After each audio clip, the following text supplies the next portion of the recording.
자, 오늘 다 같이 읽으실 성경 말씀은 욥기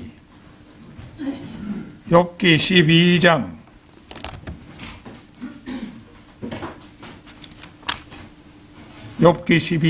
7절에서 12절까지 말씀입니다. 욥기 12장 7절에서 12절까지 말씀.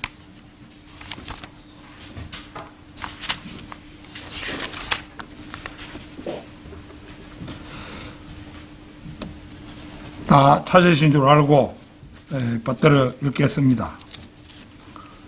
그러나 이제 짐승들에게 물어라. 그리하면 그들이 너를 가르치리라.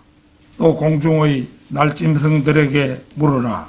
그리하면 그들이 너에게 알려주리라. 아니면 땅에서 이야기하라. 그리하면 그것이 너를 가르치리라. 또 바다의 물고기들이 너에게 분명하게 밝히리라. 누가 이 모든 것들 안에서 주의 손이 이것을 이루셨음을 모르느냐. 그분의 손 안에 각각의 모든 생명체의 혼과 온 인류의 호흡이 있느니라. 귀가 너의 말들을 처리하지 아니하냐. 또 입이 그의 음식을 맛보지 아니하냐. 언뜻 보아서는 굉장히 좀 난해한 말씀이죠. 오늘 잘 들으시고 말씀의 뜻을 확실히 깨닫는 그런 한 시간이 되기를 바랍니다. 자, 오늘은 본문 10절에 있는 말씀대로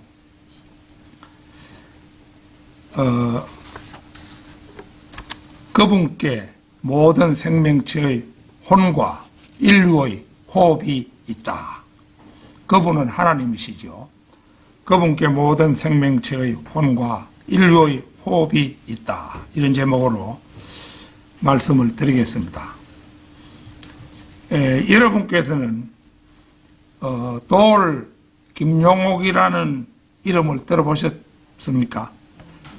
워낙 유명한 사람이다 보니 스쳐가는 이름 정도로라도 아주 낯설지 않은 이름이리라 생각합니다. 돌 김용옥은 충남 천안에서 출생해서 고려대 철학과를 졸업하고 이후에 고려대 철학과 정교수가 되고 미국 하버드 대학, 세계 최고의 대학이라 이랬었죠. 미국 하버드 대학에 유학해서 철학 박사 학위까지 받은 사람입니다. 그러니까 근본적으로 이 사람은 철학자죠. 철학자. 그런데 특이하게도 원광대 한의학과를 다시 공부해서 한의사가 되기도 한 그런 사람입니다. 철학자들이란 인간적으로는 가장 자존심이 강한 부류임을 모르는 사람은 없습니다. 우리가 학창시절에 배웠던 고대의 소크라테스, 플라톤, 아리스토텔레스 등도 모두 철학자들이었지만 그보다 훨씬 후대 사람인 데카르트, 루소, 라이프니츠, 스피노자, 니체 등도 모두 철학자들이었습니다. 그러나 이들은 모두 무신론자들로 그 명석한 두뇌로도 하나님의 존재를 발견한 사람은 없었습니다. 이들은 모두 콧대 높은 야생 순화귀들로 하나님께서 그 등에 안장을 얻는 것과 또 그 입에 재갈을 물리는 일을 허락하지 않는 사람들이기 때문입니다. 철학자들이라는 존재가 그런 존재들입니다. 며칠 전에 저는 우연히 돌 김용옥의 강연 동영상들 가운데 그 중에서도 제가 관심이 가는 게 하나 있었는데 뭐냐 하면은 성경은 역사적 사실인가 상상력이 가미되었나 이런 제목의 동영상이었어요. 근데 아무리 그가 위대한 철학자라 할지라도 제가 하나님의 일을 하는 사람이 이런 사람의 것을 끝까지 경청할 만한 그런 것은 못 된다고 보아서 한 10분간만 들어봤습니다. 그런데 이 사람 얘기를 들어보니까 모세가 이집트 땅에서 이스라엘 민족을 이끌어내어 가나안 땅으로 인도했다는 이야기는 사실이 아니라 훨씬 후대 네부카드네자르에 의해서 정복당해서 바빌론에 끌려가 있으면서 바빌론을 탈출하고 싶은 소망을 아주 옛날 이야기로 탈바꿈식에서 신화적으로 표현한 것이 바로 성경일 수 있다. 황당무계한 이야기를 하고 있는 거죠. 그러면은 이 사람 말하는 걸 보면은 하나님께서 우주와 천지 만물을 창조하신 그런 것도 이 사람은 믿지 않는 사람이죠. 그 성경 자체를 하나의 이스라엘 사람들이 바빌론에 잡혀간 것은 훨씬 후대잖아요. 그 잡혀가가지고 자기들이 이스라엘 고토로 돌아가고자 하는 그런 소망을 문학적으로 나타낸 것이다. 이런 식으로 보는 거예요. 그 세상 사람들에게는 그럴듯하다 이런 생각을 많이 하겠죠. 그런데 그 중간중간 이래 보니까 카메라를 이래 비춰주는데 보니까 중들이 전부 그 청중으로 앉아 있더라고요. 그래 하면은 그 중들은 어떤 생각하겠습니까? 불경이라고 해봐야 2500년 안팎입니다. 그런데 성경은 제일 오랜 성경이 욥기가 3800년 전에 나온 책이잖아요. 그러니까 하나님의 말씀과 불경은 애초부터 비교할 수가 없는 그런 것이죠. 그런데 그 중들 앞에서 그런 얘기를 하면 그 사람들은 뭐라고 하겠습니까? 그러면 그렇지 우리 부처님 얘기가 최고지 뭐 이런 생각을 자부심을 가지는 그런 시간이 될 가능성이 많지요. 또 이 사람 말이 다윗도 솔로몬도 고고학적으로 아무런 증거가 없으므로 모두 날조라고 하면서 예수 자체도 신화적 픽션일 수 있다고 주장하는 것이었습니다. 그러면 예수님이 세상에 오신 거는 2000년 그런 정도 세월이 흘렀지만 스가모니는 2500년 되었으니까 스가모니는 더구나 인정할 수 없는 사람이 되겠죠. 안 그렇겠어요?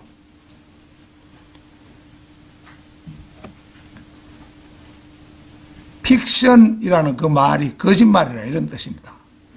지어낸 이야기, 그걸 이제 픽션이라 이러는데, 그래가지고 그는 놀랍게도 성경 자체가 모두 문학적 이미지네이션, 상상이라 이 말입니다.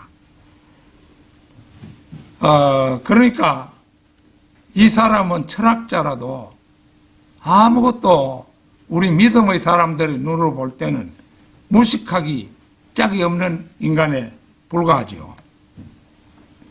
하기는 성경은 역사적 사실인가 상상력이 가미되었나 이런 강연의 제목 자체가 역사적 사실인가 이런 데 무게를 두기보다는 상상력이 가미되었나 이쪽에 그 무게를 두고 얘기하려는 의도가 엿보인다고 할 수 있죠. 그래서 상상력이 가미되는 정도가 아니라 아예 성경이 사실이 아니라 픽션이라는 주장을 하기 위해서 이런 제목을 붙이고 얘기를 했다. 이렇게 볼 수가 있는 것입니다. 그런데 오늘 본문 말씀은 우리에게 일러주십니다. 그분께 모든 생명체의 혼과 인류의 호흡이 있다. 첫째는 길짐승, 날짐승, 땅, 그리고 물고기들을 주의 깊게 살피면 그것들이 진화의 결과가 아님을 알려준다는 것입니다. 자, 오늘 본문 말씀 7절, 8절입니다. 그러나 이제 짐승들에게 물으라. 그리하면 그들이 너를 가르치리라. 또 공중의 날짐승들에게 물으라.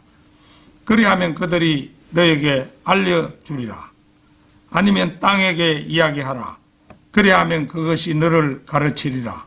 또 바다의 물고기들이 너에게 분명하게 밝히리라. 자, 이제 그 첫 구절. 그러나 이제 짐승들에게 물으라. 그리하면 그들이 너를 가르치리라. 이성을 가진 인간은 하나님의 명령에 불복종하지만 하나님의 명령에 복종하지 않는 어리석은 짐승은 한 마리도 없습니다. 동물들 가운데 분수나 방정식을 풀거나 여러 가지 도구를 고안해내서 사용하는 동물은 없어도 다윈에 따르면 1억 년 북태평양 해변에서 처음으로 등장했다는 거미는 자신의 몸무게보다 2000배나 되는 조가비를 들어 올리는데 젖은 실크줄 위에서 본능에 따라 그렇게 합니다. 본능이라는 것은 하나님께서 넣어주신 거죠. 본능은. 우리가 뭐 새들이 알을 까는 거 이런 걸 보아도 그거를 뭐 새들이 교육하는 거 봤습니까?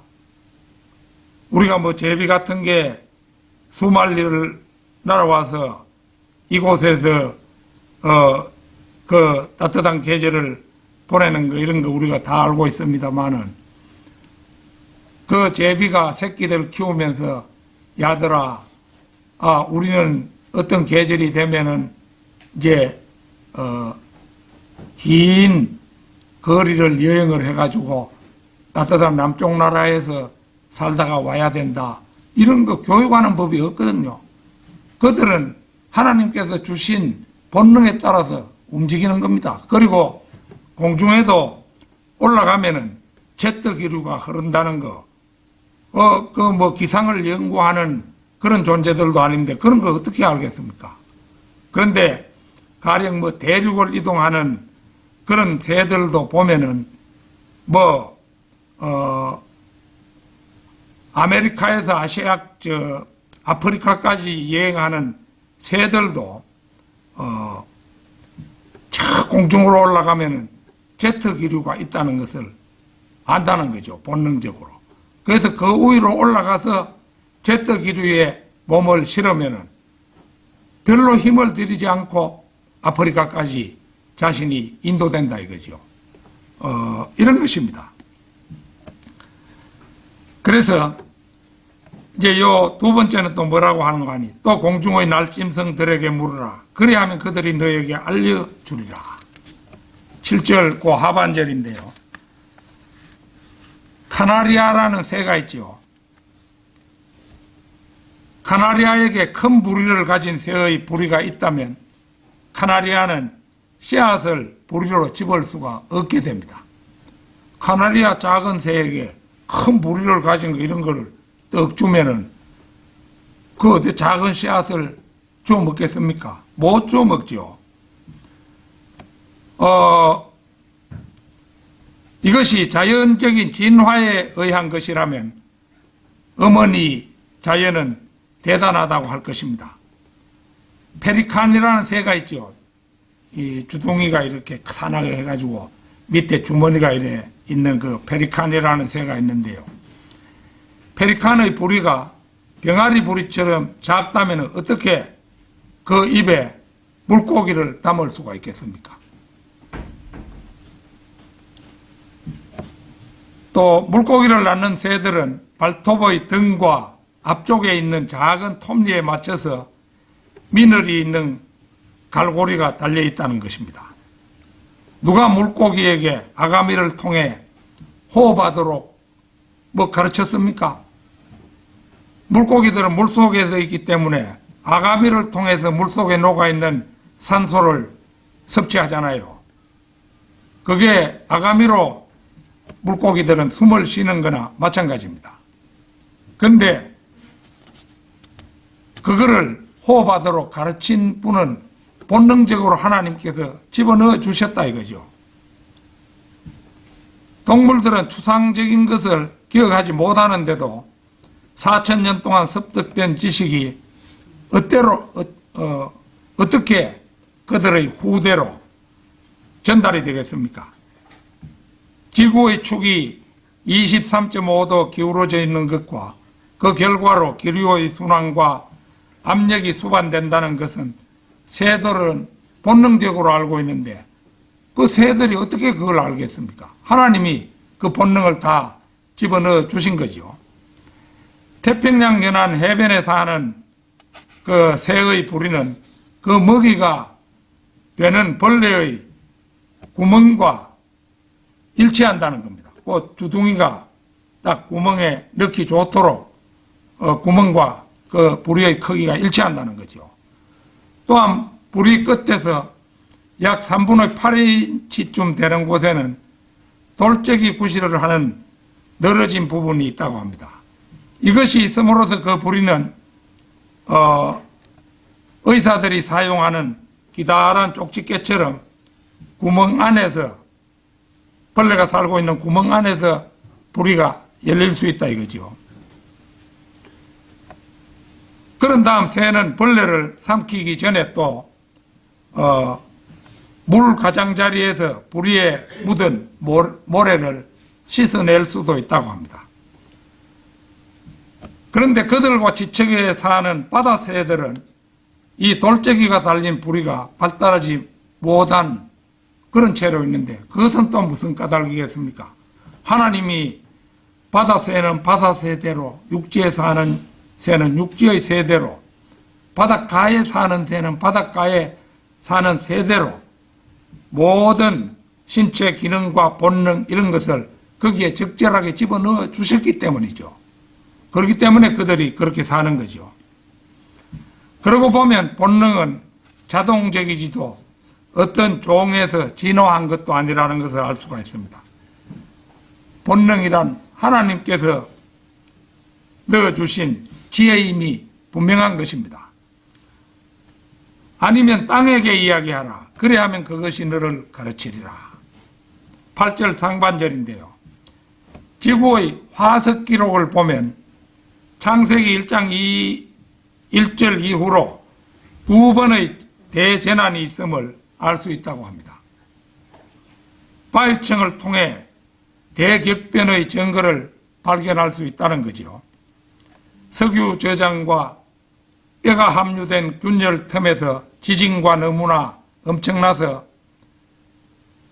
불가사의라고 할 수밖에 없는 규모의 허리케인 같은 것이 동반된 화산의 주기적인 격동의 흔적이 그 지층 같은 것을 보면 뚜렷하다는 것입니다. 땅속에 있는 엄청난 단층에서는 갈릴리에서 빅토리아 호수까지 이르는 극의 변이가 보인다고 합니다. 두 개의 산맥, 예컨대 피레네에서 히말라야나 안데스에서 네바다까지 산의 생성이 비나 빙하 등에 의해 생성된 것이 아님을 알 수가 있다는 겁니다. 또 바다의 물고기들이 너에게 분명하게 밝히리라. 8절 하반절인데요. 바다의 물고기들은 독불 장군처럼 고독하게 혼자 다니거나 아니면 때를 지어 다니기도 합니다. 어떤 것들은 소심하고 어떤 것들은 거칠고 어떤 것들은 휘황찬란하게 치장을 한 반면 어떤 것들은 위장을 하기도 합니다. 또 어떤 것들은 크고 어떤 것들은 너무 작아서 육안으로도 잘 보이지 않는 것도 있습니다. 물고기들은 육식주의자도 있고 채식주의자도 있습니다. 또 물고기들은 심해어가 있는가 하면 얕은 곳에서만 헤엄치는 놈도 있으며 1500피트 아래서부터 수면까지 어떤 깊이에서더라도 헤엄을 치는 놈도 있습니다. 물고기를 우리가 잡기 위해서는 거물, 낚싯줄, 고리, 막대기, 낚싯줄 감는 릴, 총, 작은 보트, 화살, 물고기 잡는 통발, 바구니, 폭약 등을 두루 준비해야 합니다. 배핀만이라는 만이 있는데요. 우리나라에도 그 해군 기지가 있는 진해만 있잖아요. 그 만. 그 배핀만이라는 만이 있는데 대서양과 북극해 사이에 있는 만인데요. 거기서 적도에 이르기까지 지상의 어디에서나 찾아볼 수가 있으며 사람들처럼 먹는 때가 있고 사람들처럼 생육하는 때가 있고 사람들처럼 생존을 위해 투쟁하고 사람들처럼 그들 상호간에 적도 있으며 사람들처럼 숫자가 너무 많아서 문제를 야기하기도 하며 사람들처럼 병과 죽음의 문제를 가지고 있고 사람들처럼 움직이는데 일정한 습관도 가지고 있습니다. 이들 역시도 하나님께로부터 부여받은 선천적 지혜로 모두가 살아가고 있음이 분명하다는 것을 우리는 알 수가 있는 것입니다. 물고기는 보면은 공중을 나는 새보다 좀 저열하다 이런 생각을 가질 수가 있는데 그렇지 않습니다. 보면은 물고기가 새를 노리고 통째로 삼키는 것도 있어요. 그래서 이제 새가 물고기를 잡으려고 수면 가까이 있는 그 물고기를 탁 찍기 위해서 내려가면 물고기가 그걸 노리고 있어요. 그래가지고 새를 그만 통째로 삼켜버리는 거예요. 새로서는 생각하면은 이게 참 한심한 일이다. 내가 날개를 가지고 저 넓은 하늘을 마음껏 날아다니는 존재인데 저 물속에밖에 못 사는 물고기에게 내가 통째로 먹히다니 이런 생각을 할 만도 하겠죠. 물론 동물은 그런 생각까지 품지는 않습니다만은 하여튼 그렇습니다. 그분께 모든 생명체의 혼과 인류의 호흡이 있다. 둘째는 길짐승, 날짐승, 물고기들은 주의 손이 자신들을 이루셨음을 다 아는데 유독 사람만은 주의 손이 이루셨음을 모른다는 것입니다. 그걸 모르는 건 사람밖에 없어요. 동물들은 다 하나님이 지으신 대로 하나님이 넣어주신 본능대로 살아가는데 사람만이 그걸 모르는 거예요. 자, 본문 9절입니다. 누가 이 모든 것들 안에서 주의 손이 이것을 이루셨음을 모르느냐? 사람이 모르지요. 그리스의 철학자 및 수학자로 만물의 근원을 수로 보았던 피타고라스라는 거, 여러분 제가 중학교 들어가서 피타고라스의 정리하는 거 배운 적 있지요. 피타고라스 그런 사람 그런 걸 몰랐어요. 진화론인 종의 기원을 쓴 다윈도 몰랐습니다. 프랑스의 철학자요 수학자요 물리학자였던 하이데거도 몰랐습니다. 프랑스 철학자이자 작가로 노벨상을 거절한 것으로 유명한 사르트르도 몰랐습니다. 신은 죽었다고 외친 독일의 철학자 니체도 몰랐습니다. 독일 태생의 유대인 이론 물리학자로 원자탄 발명의 기틀을 미국에 제공한 아인슈타인도 그거 몰랐어요. 덴마크의 철학자 키에르케고르도 몰랐습니다. 그리스의 철학자들인 아까도 얘기한 소크라테스, 아리스토텔레스, 플라톤 같은 사람들도 몰랐습니다. 또 현재 국제적인 최고의 기구라고 할 수 있는 유엔이 있습니다만은 유엔도 그런 거는 모릅니다. 또 대학 같은 거 하버드와 콜롬비아 대학의 교수진도 또 여러 나라의 보건복지부도 그거 모르고 있습니다. 구소련의 독재자 스탈린과 레닌도 그거 몰랐고요. 또 로마 가톨릭의 신자들인 미국의 케네디가 사람들도 알지 못했습니다. 진짜 교사인 하나님께서 만드신 세계에서 앞에 거론한 유명한 철학자, 과학자들이 성경에서 무언가를 배우지 못하는 이유는 서구식 고등교육과 과학적 발견물 때문입니다. 마태복음 6장 26절 찾겠습니다. 마태복음 6장 26절.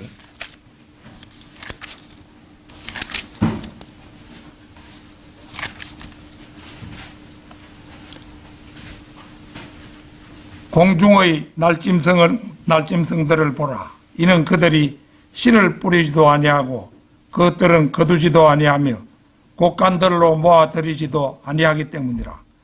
그럼에도 너희 하늘 아버지께서 그들을 먹이시느니라. 너희가 그들보다 훨씬 낫지 아니하냐. 이 말씀은 조류학의 시초에 해당합니다. 전도서 9장 12절 한번 찾겠습니다. 전도서 9장 12절.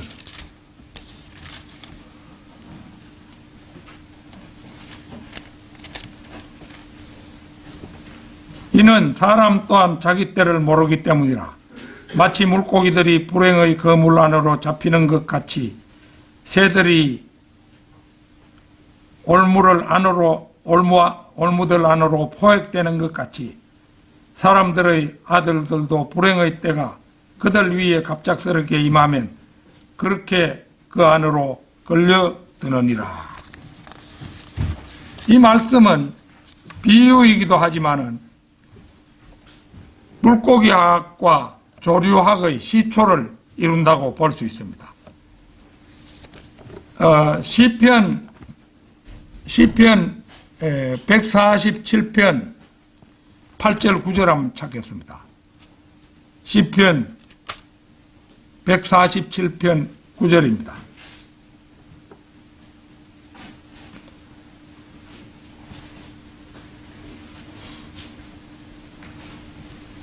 그분께서는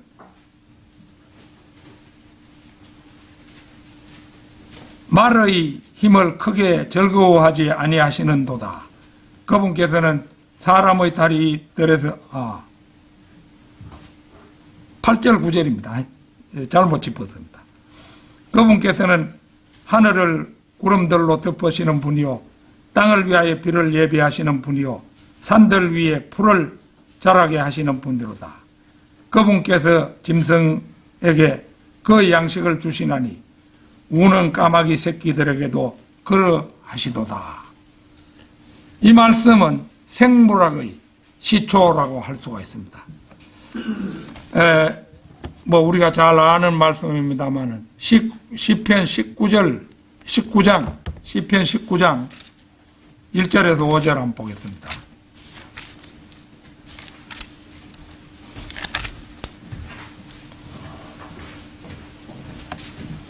하늘들이 하나님의 영광을 쓰는 하나이다. 또 궁창이 그분의 손으로 하신 작업을 보여주나이다. 낮은 낮에게 연설을 하고 밤은 밤에게 지식을 보이나이다. 그것들의 음성이 들리지 않는 은사도 은우도 없나이다. 그것들의 어구가 온 땅에 걸쳐나갔고 그것들의 말들은 세상의 끝에 다다랐나이다. 그것들 안에 그분께서 태양을 위한 장막을 세우셨나이다. 태양은 그의 침실에서 나오는 신랑 같고 강한 남자같이 경주에서 달리기를 크게 기뻐하나이다. 이 말씀은 천문학의 기초를 이룹니다.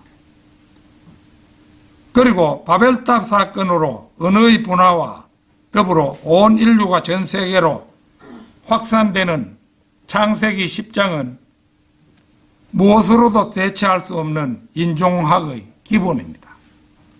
창세기 10장에서 이제 노아의 아들들인 야펫, 셈, 그 다음에 함, 이 세 아들에게서 각 민족들이 분화되어 가지고 전 세계로 흩어지는 창세기 10장, 그게 인종학의 기본이라고 할 수 있다는 거죠. 그보다 더 정확한 인종학은 없다고 보면 됩니다. 창세기 10장에 뭐 어디로 가고 누가 누구를 낳고 이거 다 있잖아요. 이외에도 인류학, 지질학, 지형학 등이 모두 성경에서 유래했다고 할 수 있습니다. 성경은 인류가 지금까지 보았고 또 앞으로도 보게 될 가장 정확하고 유일한 과학 교과서입니다. 이에 비하면 소위 과학자들은 미혹된 어리석은 자들로서 자신들의 연구 조사가 모세, 엘리후는 욥기를 기록한 사람이지요. 솔로몬, 사무엘, 다윗, 마태, 마가, 요한, 베드로, 야고보, 유다, 바울 등이 기록한 계시보다 우월하다는 망상에 젖어 있는 자들입니다. 자, 본문 9절을 보겠습니다. 누가 이 모든 것들 안에서 주의 손이 이것을 이루셨음을 모르느냐. 이 철학자 같은 자기가 똑똑하다고 하는 인간들이 모르고 있죠. 이 사실을 믿지 못한다면 TV 프로그램, 신문, 라디오, 대학 교육을 받은 교사들에게 너무나 오랫동안 세뇌되어서 자기가 알고 있는 제한된 지식의 범위를 넘어서는 것은 아무것도 볼 수 없기 때문입니다. 욥도, 욥기의 기록자 엘리후도 이런 것들을 주께서 이룬 사실을 다 알고 있었습니다. 욥기 12장 6절, 우리 본문 말씀 바로 앞인데요. 한번 보겠습니다. 욥기 12장 6절. 강도들의 장막은 번영하고 하나님을 격분시키는 자들은 안전하도다. 하나님께서 그들의 손안에 풍성하게 가져다 주시는 도다. 보다시피 욥은 짐승들, 새들, 물고기들이 하나님의 허용하심 속에서 서로 먹고 먹히며 사는 사실을 이미 잘 알고 있었습니다.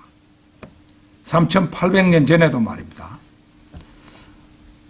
자, 그분께 모든 생명체의 혼과 인류의 호흡이 있다. 셋째는 모든 생물들의 혼과 모든 인류의 호흡이 하나님의 손에 달려있다는 선언입니다. 자, 본문 말씀 10절, 11절입니다. 그분의 손안에 각각의 모든 생명체의 혼과 온 인류의 호흡이 있느니라.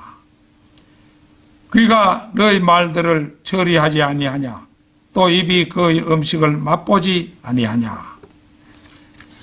모든 생명체의 혼, 이 대목의 근거는 민수기 31장 28절에 나와 있습니다. 민수기 31장 28절 한번 보겠습니다. 민수기 31장 28절. 그런 다음에 전투에 나갔던 전사들에게서 죽게 드리는 공물을 징수하되 인간들 중에서도 유구들 중에서도 나귀들 중에서도 양들 중에서도 500혼 중에서 한 혼을 취할지니라.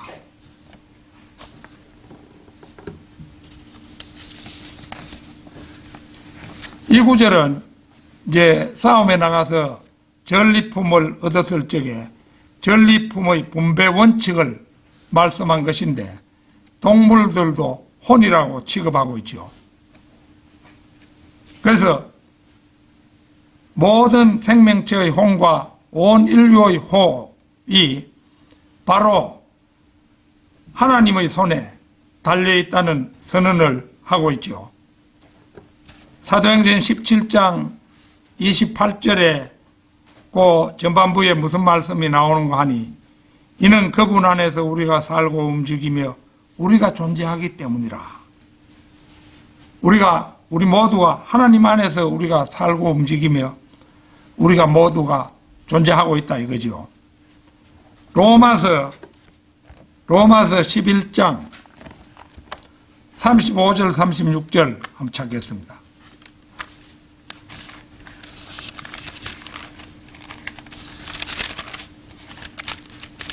로마서 11장 35절 36절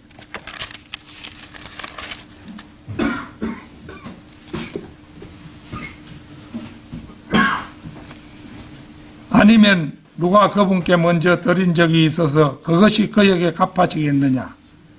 이는 모든 것들이 그분으로부터 나와, 이 그분은 하나님으로 보면 됩니다. 모든 것들이 그분으로부터 나와 그분을 통하여 그분께로 가기 때문이라. 그분께 영원토록 영광이 있기를 바라노라. 아멘. 모든 것이 하나님께로부터 나옵니다. 그리고 모든 것이 그분께로 돌아갑니다. 우리가 무엇인가를 하나님께 드린다면 우리는 그것을 어디서 받은 것입니까? 하나님께서 먼저 우리에게 주셨던 것이 아닙니까? 우리가 11조를 드리고 헌금을 합니다. 그러나 하나님께서 우리에게 먼저 주시지 않았다면 그 돈은 어디서 나왔겠습니까? 우리는 하나님께 목숨을 드릴 수도 있습니다. 그러나 그 생명을 누가 먼저 우리에게 주었습니까? 바로 하나님이시죠. 우리는 자신의 달란트를 하나님께 드릴 수도 있습니다. 그러나 그 달란트가 어디서 났습니까? 바로 하나님께서 주신 것 아닙니까? 모든 것이 하나님께로부터 나와 그리고 모든 것이 그분께로 돌아갑니다. 궁극적으로는 모든 것이 그분께로 돌아가는 것 역시 우리를 통해서가 아니라 그분을 통해서입니다. 하나님께서는 예수 그리스도를 통하지 않고서는, 그러니까 예수 그리스도를 믿는 믿음을 통하지 않고서는 우리에게 아무것도 받지 않으십니다. 만물은 주님께로부터 나와 주님을 통하여 주님께로 돌아갑니다. 그래서 이 본문 말씀은 말하고 있죠. 그분의 손안에 각각의 모든 생명체의 혼과 온 인류의 호흡이 있느니라.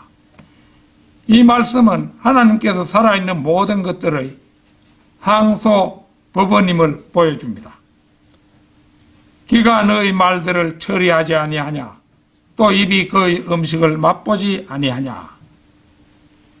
이것은 입에 음식물이 들어오면 혀가 그 맛을 판별하잖아요. 우리 입에 일단 뭐가 딱 먹는 것이 딱 들어오면은 혀가 그 맛을 다 분별하잖아요. 그런 것처럼 귀도 들려오는 말들을 옳다 혹은 그러다고 판별한다는 것입니다. 우리의 귀에 누구 말이 떡 들려옵니다. 그러면은 이게 뭐는 옳고 뭐는 옳지 않다는 것을 판별하잖아요. 히브리서 5장 14절 찾겠습니다. 히브리서 5장 14절.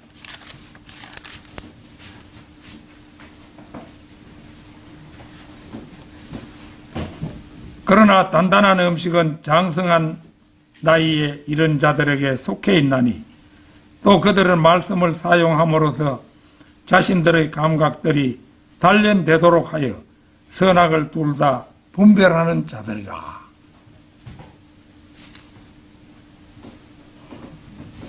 여기서 단단한 음식은 고기를 말하죠. 고기. 이게 하나님의 말씀 가운데 특히 어려운 부분은 이제 질긴 고기다 이런 말로 부르잖아요. 그런데 하나님의 말씀은 베드로전서 2장 2절에는 단단한 음식 이렇게도 부르고요. 이거 하나님의 말씀을 두고 이제 베드로전서 2장 2절에는 순수한 저절로 묘사하고 있잖아요. 베드로전서 2장 2절은 순수한 저절로 묘사합니다. 또 잠언 25장 11절에서는 하나님의 말씀을 사과라고도 합니다. 그 다음에 시편 119편 103절에서는 꿀로도 나타내고 있습니다. 누가복음 4장 4절에서는 예수님께서 마귀에게 시험을 받으실 때 말씀이 빵으로 제시되잖아요. 곧 우리 생활에 필요한 단백질, 탄수화물, 비타민 A, C, D, 포도당 등등의 요소가 하나님의 말씀에 다 포함되어 있습니다. 따라서 우리는 성경을 볼 때 어떤 것은 우유에 해당하는 본문, 어떤 것은 꿀에 해당하는 본문이라는 것을 잘 알아서 영양가 있고 균형 있게 영적 생활을 위한 음식을 섭취해야 할 것입니다. 드물게는 성경에는 계시록 10장 10절에 보면은 쓴 본문도 나옵니다. 입에 책을 먹었더니만 쓰다는 말이 나오잖아요. 그 다음에 또 마음을 불타게 하는 본문도 있습니다. 성경에는. 예레미야 20장 8절에서 10절을 읽어보면은 마음을 불타게 하는 그런 본문도 성경에 나옵니다. 그런데 사람의 귀에는 듣는 것에 둔한 귀가 있습니다. 남보다 듣는데 빨리 알아듣지 못하고 둔한 귀가 있다는 겁니다. 사도행전 28장 27절 한번 찾겠습니다. 사도행전 28장 27절입니다.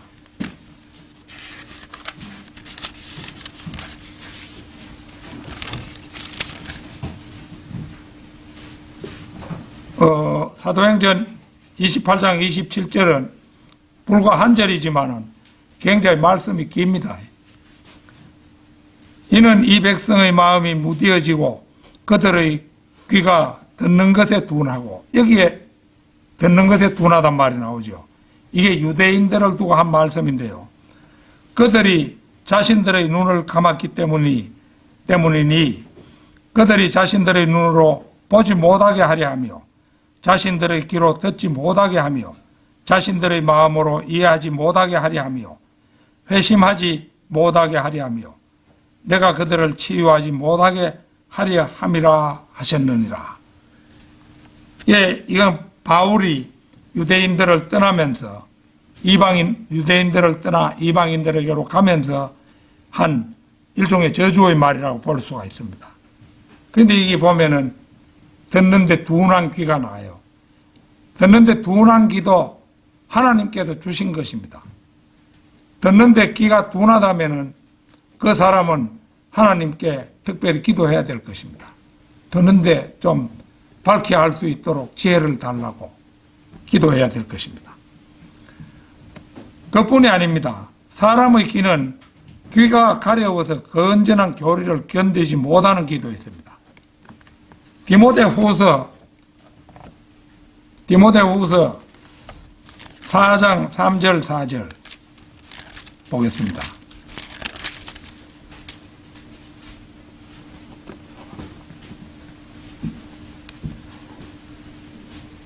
이는 그때가 올 것이기 때문이니 그들이 건전한 교리를 견디지 못할 때라.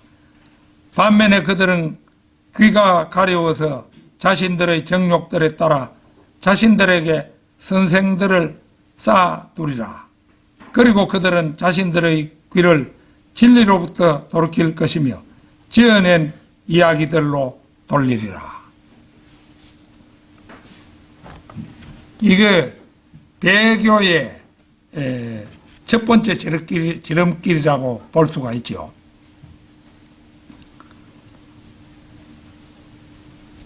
노아 웹스터라는 사람이 있는데요.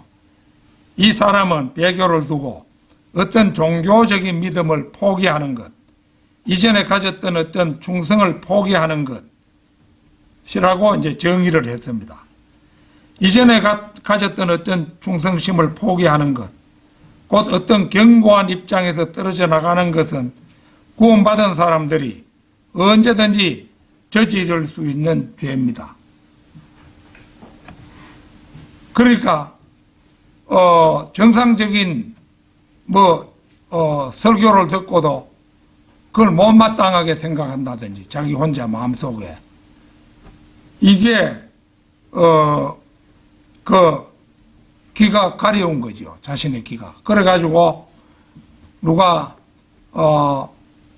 농담을 잘하고 만담 같은 걸 잘 찌꺼리는 이런 사람의 말은 막 설교 도중에 한참이나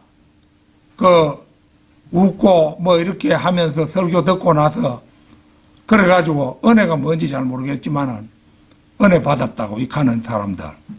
그게 가려운 길을 가지는 사람들이죠. 우리가 경계해야 될 그런 것이죠. 하나님의 말씀에 대해서 우리가 잘 아는 말씀이지만 시편 12편 6절 한번 찾겠습니다. 시편 12편 6절.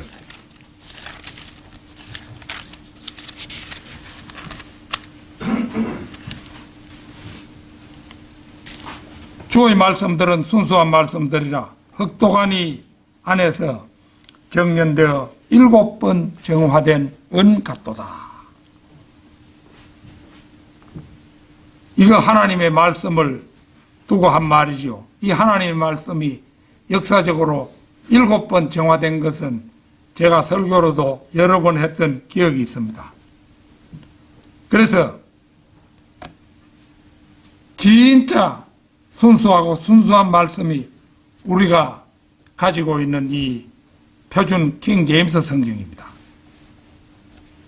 그래서 이 말씀들이 7번 정연되고 난 다음에 우리 손에 들려졌다. 그렇게 보면 틀림없습니다. 모름지기 성도는 이 말씀의 순수 속에 뿌리를 내리고 그 믿음이 한결같아야 할 것입니다.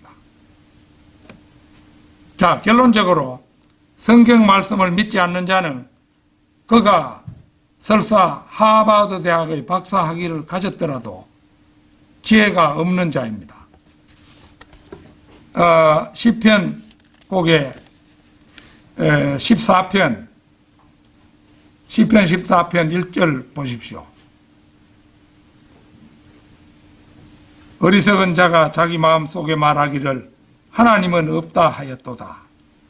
그들은 변질되었고 그들은 가증한 행위들을 행하였으며 선을 행하는 자가 아무도 없도다. 이 말씀은 시편 53편 1절에도 나오는 구절입니다. 시편 53편 1절과 똑같은 말씀이에요.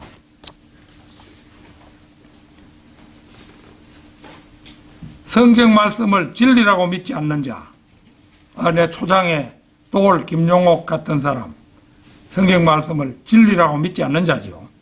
그는 곧 하나님이 없다고 하는 자이고 변질된 자이며 어리석은 자입니다. 그 사람이야말로 진짜 어리석은 자예요. 어리석은 자는 아무리 열심히 노력할지라도 선을 행할 수가 없습니다.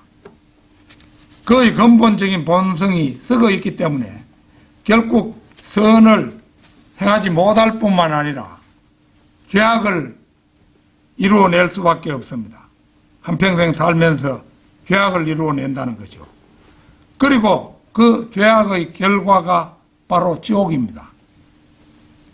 아무쪼록 진리의 말씀에 늘 젖어 살면서 하늘 낙원에 이르는 성도 여러분이 되시기를 진심으로 축원합니다. 다 같이 기도드리겠습니다.